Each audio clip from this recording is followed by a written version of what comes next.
السلام علیکم ورحمۃ اللہ وبرکاتہ۔ اعوذ باللہ من الشیطان الرجیم، بسم اللہ الرحمن الرحیم۔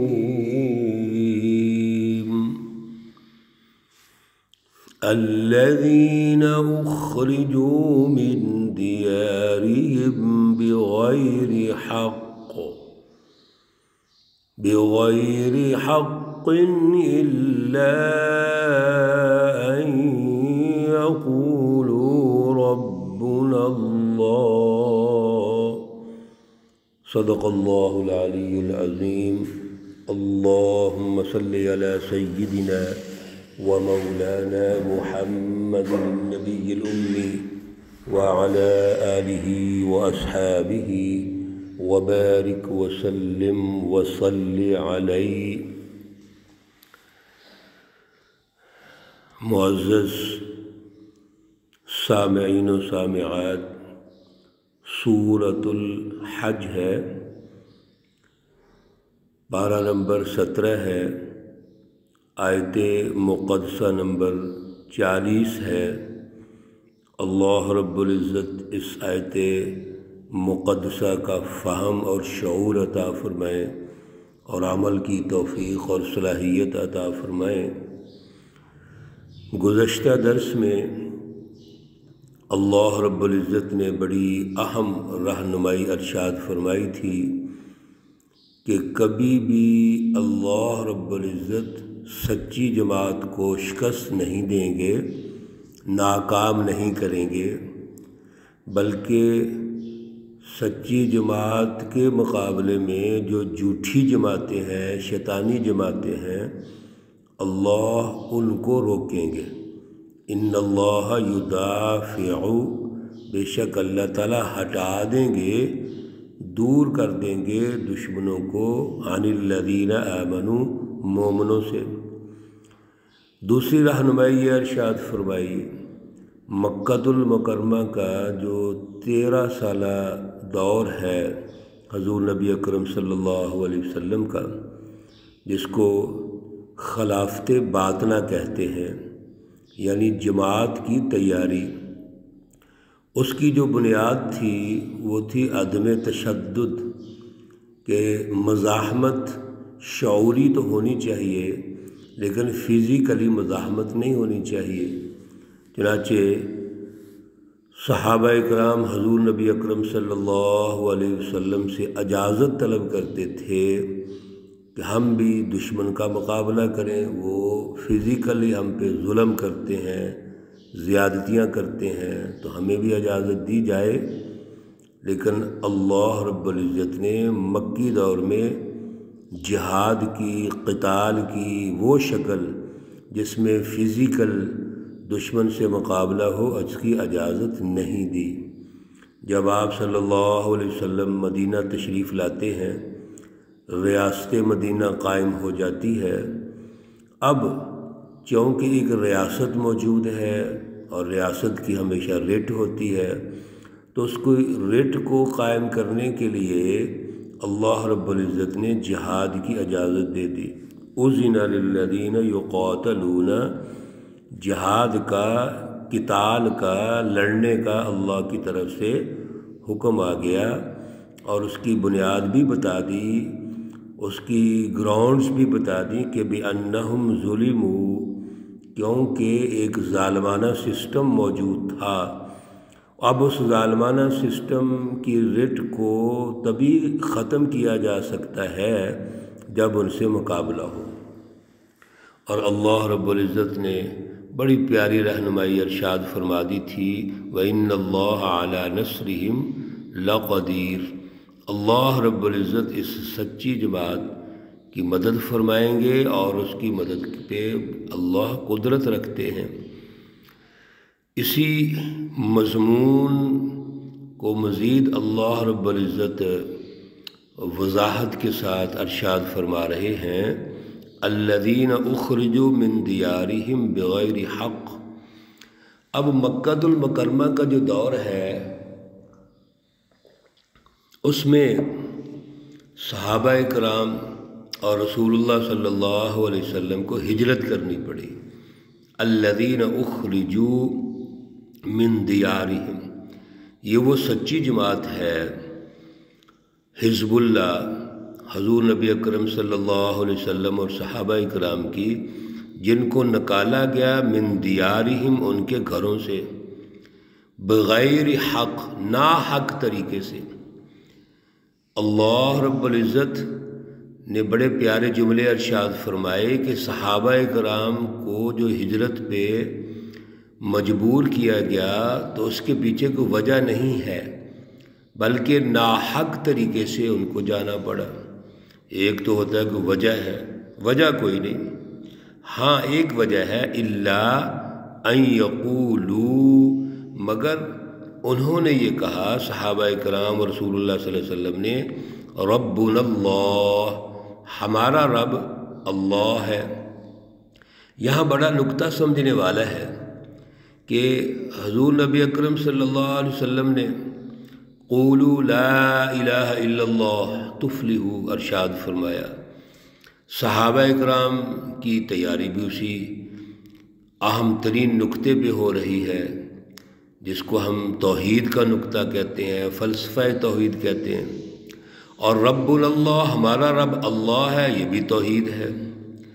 اب حضور نبی اکرم صلی اللہ علیہ وسلم یا صحابہ کرام کا دعویٰ تو صرف اتنا ہے کہ اس سوسائٹی اور سماج میں اگر کسی کی رٹ ہونی چاہیے وہ تو اللہ رب العزت کی ذات اقدس ہے۔ اللہ رب العزت ہی آل ان آل ہے، خالق ہے، مالک ہے، وہ بھی سمجھتے تھے، کہتے تھے اس بات کو۔ کفار مکہ بھی کہتے تھے، مشرکین مکہ بھی اللہ کا نام لیتے تھے، لیکن پریکٹیکلی جو سسٹم انہوں نے قائم کیا ہوا تھا، جو انہوں نے سیاسی، معاشی اور سماجی سسٹم بنایا ہوا تھا، وہ ظلم پر مبنی تھا۔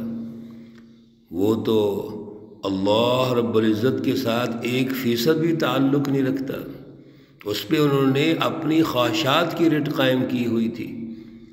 ایک مافیا تھا جس کی رٹ موجود تھی، اور جب اس سچی جماعت نے ربنا اللہ کہا تو ان کی مخالفت شروع ہو گئی، اور پھر ان کو وہاں سے ہجرت پہ مجبور کر دیا گیا۔ وَلَوْلَا دَفْعُ اللَّهِ النَّاسَ، اور اگر اللہ رب العزت نہ ہٹائیں لوگوں کو، بعضهم ببعض، جو ایک دوسرے کے ساتھ مقابلے میں ہیں، لَهُدِّمَتْ صَوَامِعُ وَبِيَعُ وَصَلَوَاتُ وَمَسَاجِدُ، البتہ وہ ڈھائے جاتے ہیں، ہدمت یعنی گرا دیے جاتے ہیں، صوامع وبیع وصلوات ومساجد، یہ 4 الفاظ ہیں جو عبادت گاہیں ہیں اپنے اپنے دور میں۔ صوامع، صومہ کی جمع ہے، یہ عیسائیوں کی عبادت گاہ ہے۔ بیع، یہ بیعتن کی جمع ہے، یہ بھی عیسائیوں کی عبادت گاہ ہے۔ صلوات، یہ یہودیوں کی عبادت گاہ ہے۔ مساجد، یہ مسلمانوں کی عبادت گاہیں ہیں، اپنے اپنے دور میں یہ مراکز رہے ہیں۔ اس میں ہوتا کیا ہے، یذکر فیہا اسم اللہ کثیرا، اللہ رب العزت کا اس میں بہت زیادہ ذکر ہوتا ہے، اللہ کے نام کو بلند کیا جاتا ہے۔ اصل میں اللہ کے ذکر سے مراد، یہ پہلے بھی عرض ہم کر چکے ہیں کہ یہ جتنی بھی عبادت گاہیں اپنے اپنے ادوار میں رہی ہیں اور آج مسجد ہے، یہ اصل میں سوسائٹی کی نمائندہ ہوتی ہے، معاشرے کی ٹریننگ کرنے کا مرکز ہوتا ہے۔ مسجد اور دیگر عبادت گاہیں اصل میں یہ ٹریننگ سینٹر ہے، یہاں سے تربیت حاصل کر کے سچی جماعتوں نے معاشرے میں اپنا کردار ادا کرنا ہے۔ جیسا کہ مسجد نبوی شریف حضور نبی اکرم صلی اللہ علیہ وسلم نے اپنے مبارک ہاتھوں سے تعمیر کی، اور مسجد نبوی یہ مرکز تھا تمام تر رہنمائی کا، اس میں عبادات کی رہنمائی ہے، سیاسیات کی رہنمائی ہے، معاشیات کی رہنمائی ہے، سائنس کی رہنمائی ہے، جہاد کے جتنے قافلے ہیں اور اس کی مینجمنٹ ہے وہ مسجد نبوی سے سکھائی جاتی تھی۔ مسجد نبوی صرف اللہ اللہ کرنے کا مرکز نہیں تھا، بلکہ اللہ اللہ کرنے کا تو مفہوم ہی یہ ہے کہ اللہ کی رٹ کو قائم کیا جائے۔ اب اس کی عملی شکلیں ہیں، اور وہ سیاسی نظام ہے، معاشی نظام ہے، سماجی نظام ہے۔ تو اللہ رب العزت ارشاد فرماتے ہیں کہ اللہ نے یہ جو جماعتیں بنائی ہیں اس لیے بنائی ہیں کہ دشمن کو شکست دی جائے، باطل کو شکست دی جائے، اور ان مساجد کے اور ان عبادت گاہوں کے کردار کو زندہ کیا جائے۔ اور ان کا کردار کیا ہے؟ اللہ کا ذکر بہت زیادہ، اور ذکر اللہ سے مراد اللہ کے ذکر کی قولی رٹ، لسانی طور پر اس کی رٹ قائم کی جائے، اور عملی طور پر سسٹم میں اس کی رٹ قائم کی جائے۔ وَلَيَنْصُرَنَّ اللَّهُ مَن يَنْصُرُ، اللہ رب العزت ارشاد فرماتے ہیں جب اللہ رب العزت مدد کرے گا اس کی جو اللہ کی مدد کرے گا۔ بھئی اللہ کی مدد کیا ہے؟ اللہ کی مدد یہ ہے کہ اللہ نے جو ہمارے ذمہ کام لگایا ہے، اللہ کی رٹ کو قائم کرنے کا، فلسفہ توحید کو سمجھنے کا اور اس کی رٹ کو قائم کرنے کا، کفر، شرک اور ظلم کے نظام کو ختم کرنے کا، یہ ہماری ذمہ داری ہے، ہمارا منصب ہے سچی جماعت کا۔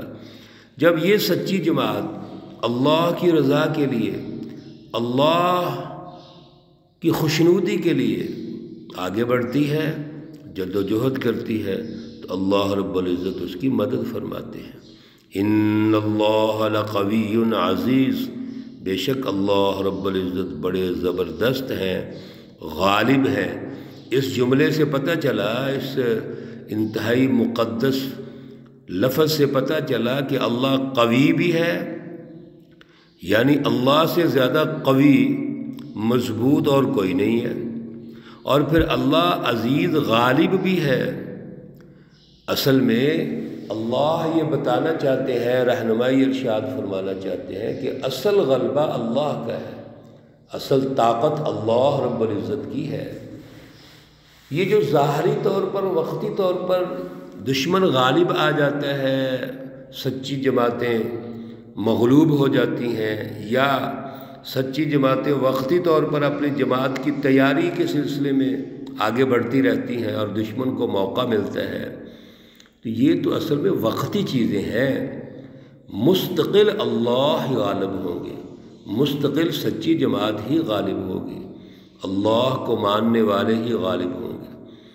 اللہ رب العزت ہمیں توفیق عطا فرمائے۔ بڑی خوبصورت دعا ہم حضرت ابراہیم علیہ السلام کی سیکھ رہے تھے، جس میں اپنی اولاد کے لیے نماز کی پابندی، والدین اور تمام مسلمانوں کے لیے مغفرت کی دعا ہے۔ جب بھی یہ دعا کریں تو یہ وین پیچھے ہونا چاہیے، یہ ہماری سوچ ہونی چاہیے۔ ہم اس میں اپنے لیے دعا کر رہے ہیں، اپنی اولاد کے لیے دعا کر رہے ہیں، نماز کی پابندی کے لیے، والدین اور تمام مسلمانوں کی مغفرت کے لیے دعا کر رہے ہیں۔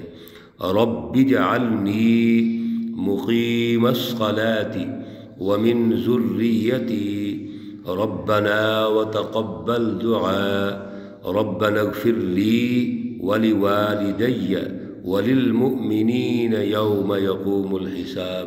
اے میرے پروردگار، مجھے اور میری اولاد کو نماز قائم کرنے والا بنا دے۔ اے ہمارے رب، دعاؤں کو قبول فرما۔ اے ہمارے پروردگار، مجھے، میرے والدین اور تمام مومنوں کو، مسلمانوں کو اس دن جب حساب کا دن ہوگا، قیامت کا دن ہوگا، مغفرت فرما۔ اللہ رب العزت تمام مرحومین و مرحومات کو جنت الفردوس میں اعلیٰ مقام عطا فرمائے۔